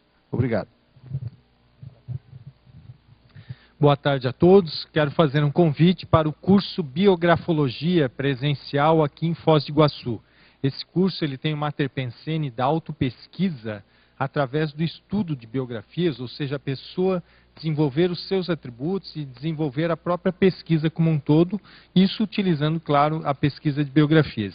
Então o curso também tem uma série de apresentações de biografias, Vão ter professores convidados no curso, que vão fazer apresentações de biografias específicas, incluindo aí o Juliano Guinani, que vai apresentar o Wallace, o professor Juan Talavera vai apresentar uma panorâmica dos pacifistas, vai ter também uma aula com a professora Cristiane Ferraro, vai falar sobre o sociograma, e temos outros professores também convidados que vão expandir o tema da biografologia. Então, hoje ainda o professor Losch comentou na tertúlia das forças existenciais. Então, esse curso ele pode servir como uma força favorável ou uma oportunidade à implantação do holopensene pessoal da pesquisa. Então, fica o convite a todos para esse curso Biografologia. Ele vai acontecer em 2 módulos. O primeiro vai ser no próximo final de semana, dia 29 e 30 de junho, e o segundo dia 10 e 11 de agosto. Para mais informações, vocês podem entrar em contato com a Apex e as inscrições podem ser feitas na Secretaria do SEAEC.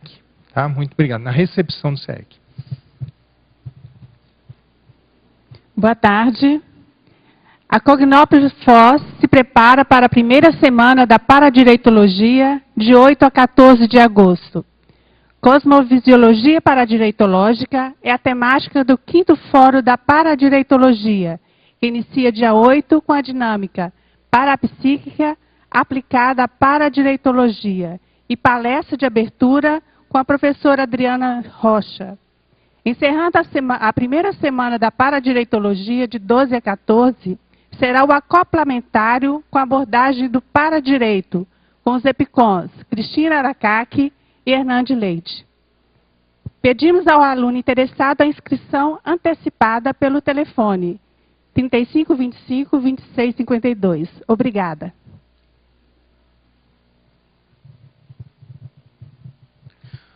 Boa tarde a todos, o meu nome é Alexandre e eu estou aqui para convidá-los para o próximo curso Acoplamentário, que vai acontecer dos dias 28 a 30 deste mês.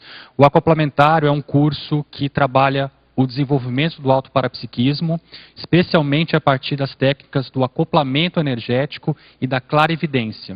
Então, para quem tiver interesse, o próximo curso vai ser agora na próxima semana, começa sexta-feira, dia 28, e vai até o dia 30. O tema é paragenética, ou seja, as nossas características conscienciais que extrapolam a nossa condição física, genética e o meio social que a gente vive. Os EPICONs serão professor Mário Oliveira, Everaldo Bergonzini e Wilder Nilson Signorini. Quem tiver interesse, então, é só entrar em contato com a gente pelo telefone 45, quem está de fora, o prefixo 3525-2652, ou pelo e-mail caec@caec.org. Muito obrigado.